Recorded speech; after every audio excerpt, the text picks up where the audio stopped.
You find wars, battles, killings take place because people are ignorant of each other.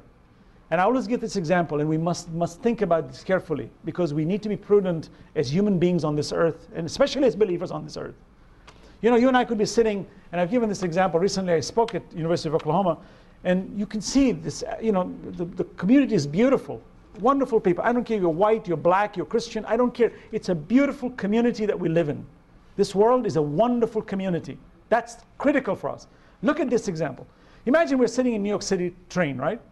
The train is composed of a cosmopolitan community. Literally, there's a black person, a white person, rich person, poor person, clean person, dirty person, Muslim, Christian, Jew, atheist. Everything you can imagine is in one train. And everybody's looking at each other. Don't look at each other, right? You're not supposed to look at each other. What you're looking at, right? People say, okay, so don't look. So I'm a stranger, you're a stranger. Don't even get near me. And then suddenly the train gets into a crash. Now you're all stuck. Now you need to figure out a way to get out.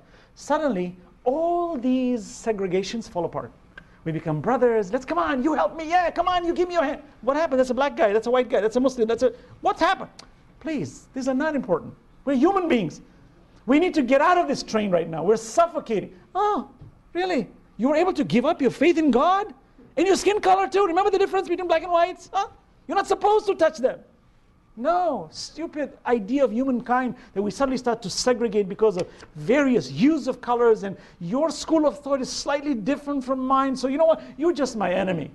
God said, look at this same creature. When he's about to drown, he looks at everybody as the same. God says, you are all from the same father and mother, yet you devised all these mechanisms to segregate, when in fact you are humans in brotherhood. What happened to you? So I say, why does a disaster have to take place before we start treating each other well? Why can't we treat each other before a disaster takes place? So that when a disaster does take place, then we treat each other even better.